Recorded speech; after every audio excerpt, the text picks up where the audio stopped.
Good morning, everybody. It's Mike Preston here at New Harbor Financial Group. I am here with Michelle Moss. I'm really glad that she's able to join us this week. It's Thursday, and I guess it's the last day of 31st. August. It's August 31st. And so just thought I'd put that out there so you can see where we are if you're looking at this later. But like usual, we're going to do a market update. We want to talk about a few things this week that we think are important, and maybe respond to a couple questions that we've been getting. There's been a lot of questions about different things that we're gonna mention here today. So welcome, Michelle. Glad you can join us this week. Happy to be here. Excellent. I'm going to pop up a couple charts up on the screen. Both Michelle and I will be talking through this update. The Federal Reserve has been driving this bubble that we've been living through for most of the last 15 years. I should say all of the last 15 years, and probably a good part of the last 30 years. So this first chart, just starting from big picture and moving down, is total federal debt. Okay, so we went from about $8 trillion in total debt at the last financial crisis in 2008, and we've quadrupled from there. At the turn of the century, we were 3 or 4 trillion. So, and we're adding $2 trillion, close to sometimes $3 trillion a year in the last few years. And that's without a recession. So this isn't going to stop anytime soon. We get questions a lot of times saying, isn't the Fed just going to keep printing? Yes, they're going to keep printing. I think maybe it's going to stop mattering at some point.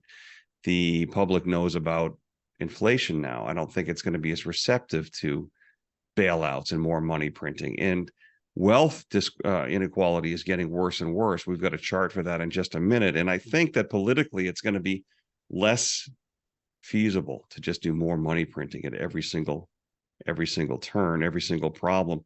COVID was the last great excuse to do it. And we created nearly $7 trillion in new money during that time, and had, of course, the coordination of both monetary and fiscal policy easing.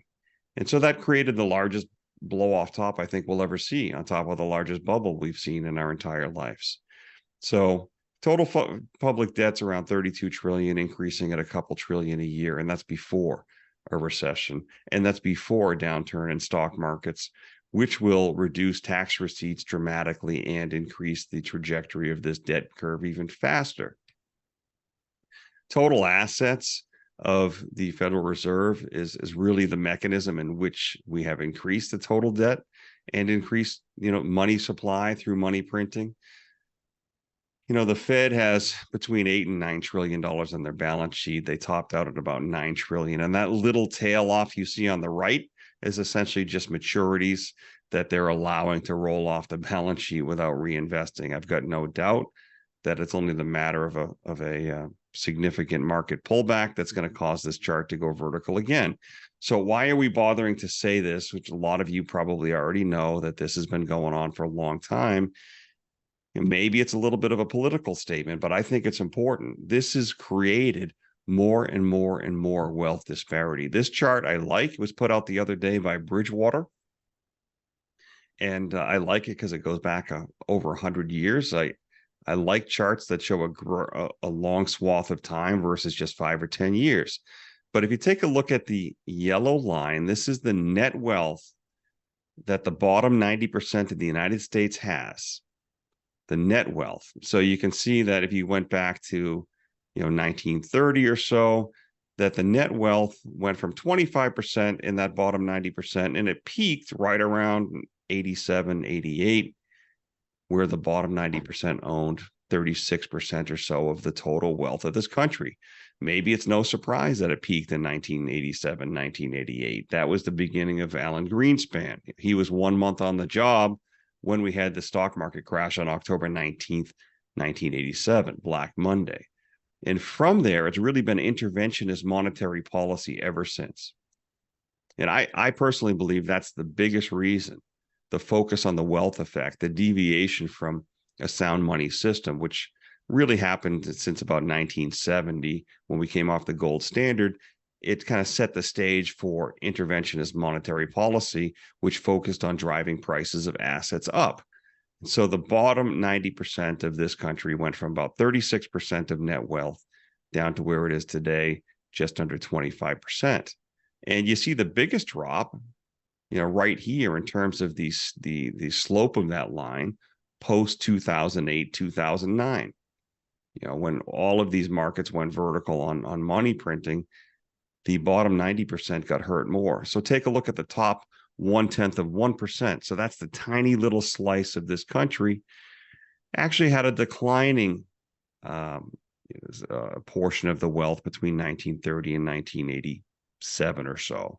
Went from about 20% to about 6%. But since 1980 or so, and it seems to have had a direction change, slightly different time, but 1980, 1981, that slice of the pie has gone from about 6% up to around 21% of the total wealth. And again, the greatest increase in the slope really has been post-financial crisis 2008, 2009.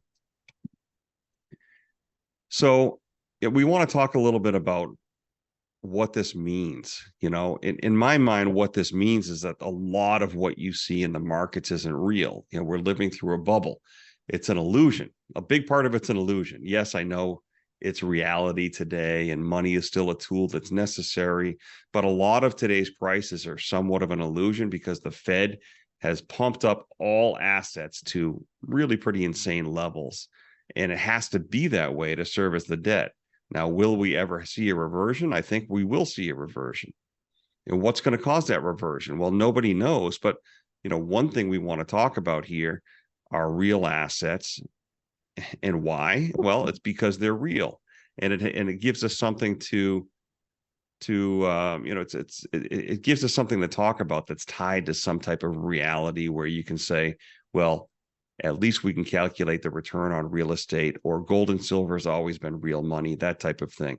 But take a look at interest rates, and this is going to tie into what we're going to talk about in a minute with real estate. We've been getting a lot of questions about real estate, investing in real estate. And for the record, we like real estate.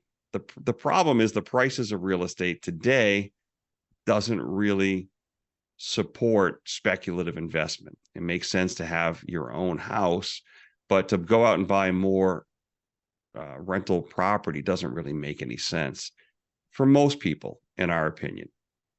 So what we've seen here is the mortgage rate, which has really been in a decline for most of the last few decades, has gone from about 3% to 7 or 7.5% in a very short period of time.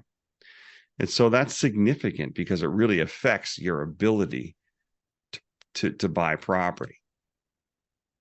I guess I'll say as an aside, we put this chart in here because we think it's relevant. We have an inverted yield curve. Treasury bills are around 5%. The 10-year bond is around 4%. That means the Treasury bills versus the 10-year bond is about 1% inverted. It's a pretty rare occurrence. And this chart goes back, 40, 50 years. And you can see this very few times where the yield curve has been inverted. When the yield curve uninverts, afterwards, you normally have a recession.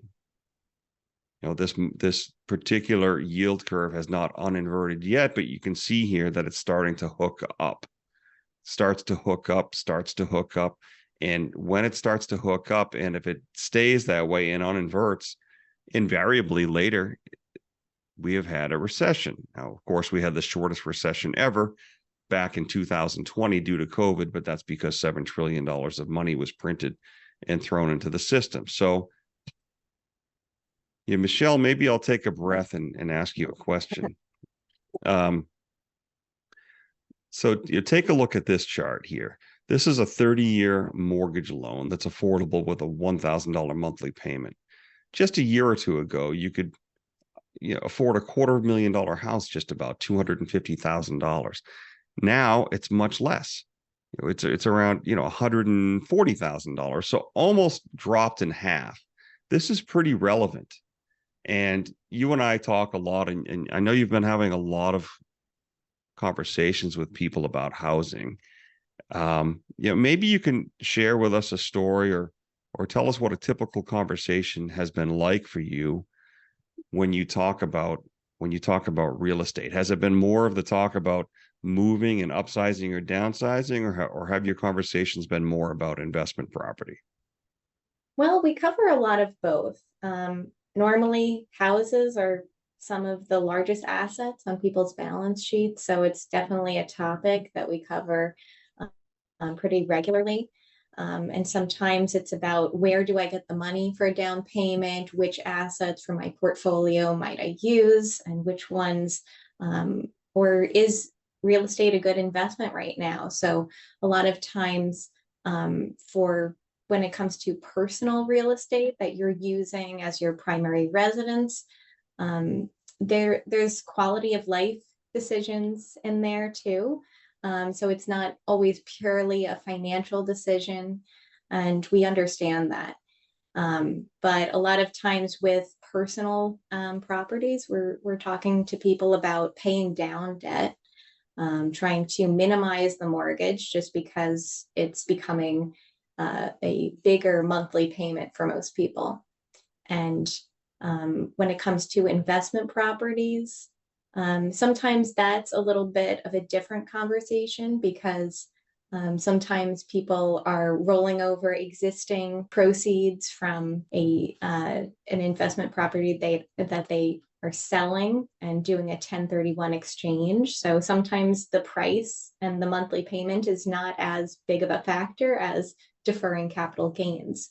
So there's a lot of different reasons why people are buying real estate, and that definitely changes how sensitive they are to interest rates and things of that matter. Yeah, a lot of time we have conversations with people, and because of the dramatic increase in prices that we've been seeing, it actually reduces the net return. There's something in real estate called the cap rate. It basically is what is the yield on your investment for any given, investment in real estate. And, what you do is you take a look at the income, the net income, and you divide it into the value of the property. And cap rates have historically been around 6 or 7 or 8% or even higher. But in a lot of examples now, we're calculating cap rates at 3% or less. We've got some clients that have more than one property. Maybe they had a property in California and they moved to other places in the country. Particularly in those bubble markets like San Francisco, Los Angeles, it's not uncommon to see properties, that are $2 million, $3 million. And sometimes the rent that you can get on them is only about $3,000, $4,000 a month. If you run the numbers pretty quickly on that, even if it's $4,000 a month, that's $48,000 a year. You subtract real estate taxes, maintenance, things like that, you might end up with only about $35,000 a year at best. You divide that into 2 million or so, and you're looking at maybe 2% current yield, roughly. 2-3% at best. And these are the numbers we're seeing. So it's always difficult to walk away from a property, particularly a highly appreciated one, but we strongly suggest simplicity. And, for people that have those types of properties, probably it's the right time to sell. On the flip side, it's probably not the right time to buy. So we're happy to have that conversation with you, calculate cap rates on either existing properties or ones you're thinking about buying. The loan affordable to a $1,000 payment, it's basically a $250,000 house down to about 140. So in round terms, you've lost the almost 50% of your purchasing power in terms of what a mortgage payment will cover. So that's significant. And housing is one of people's largest expenses typically. So housing affects your balance sheet, but certainly your cash flow. And so that's why we're talking to a lot of people about minimizing that payment, creating a plan to accelerate the mortgage pay down, especially during retirement when you want to kind of simplify and reduce your monthly outlay. So I'd like to just finish up with a quick word about gold and silver. We're getting a lot of calls about gold and silver. And I guess I want to kind of recap this talk about real assets, because we're in the beginning of the talk, we talked about essentially money printing and monetary intervention, a lot of which has created this kind of fake effect, this wealth effect. And so we're not sure what to trust in financial markets anymore. You really can't tell what's real. You know, we've got stocks that go to the moon. So like we've seen GameStop and AMC a few years ago. Those same stocks later crash. AMC is actually trading below where it was before that whole meme stock thing happened. So it's a very difficult market to understand what's real and what isn't real. But what is real are real assets. So gold, silver, and real estate. Real estate's tough to buy, like we just talked about. And particularly with higher interest rates, if you're using leverage, it's going to be difficult. What we do like is gold, and silver, and miners. And so I wanted to share a couple charts. First one being the monthly chart of gold. Really a very nice looking chart. Can you see this yet, Michelle? Yes. All right. So it's a great looking chart. This goes back to the year 2000 or so. And believe it or not, the price of gold appreciation has actually outperformed the S&P 500 over that same period still, even with the S&P at a massive bubble. This is one of the biggest cup and handle formations I've ever seen. This is a giant bowl or cup followed by a long 4-year consolidation that put in a triple top. What's been frustrating here about this is that gold has been stuck between 1900 and 2000 for a long time. And each time it's tried to break out here, it's been rejected. Many people think that this might be a bearish sign or a triple top. I personally don't think this triple top will hold. I think that we're consolidating here the last few months. We're going to break out. And when we move through 2100 and stay there, I think that we move straight towards 2500. So those of you that don't own gold, we do advocate gold and silver, 5 to 10% of your investable assets. Don't worry about getting the timing exactly right. Just go ahead and buy it. If you don't own any, maybe buy it here over the next couple of months. Most of our clients do own some because we talk about it a lot. But if you don't feel like you've got enough, give us a call or go ahead and establish your position. Silver, I want to look at silver too, because this chart looks very good as well. It's got the same 10-year consolidation. It broke out a few years ago.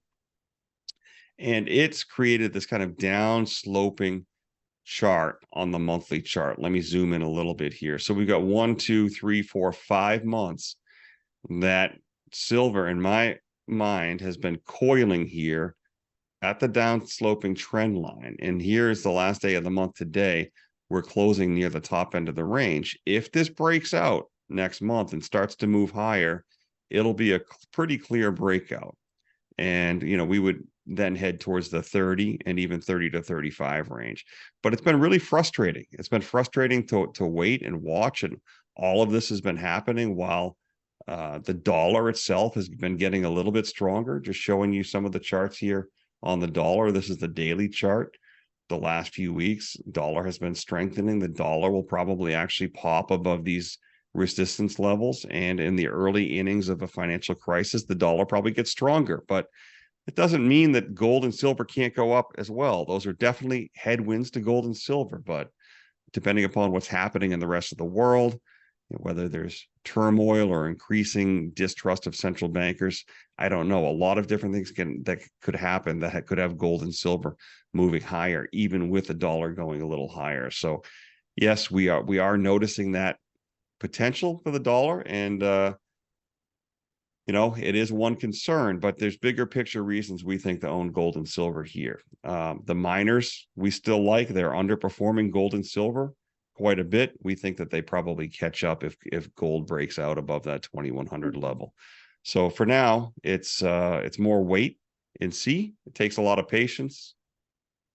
It's been a long year.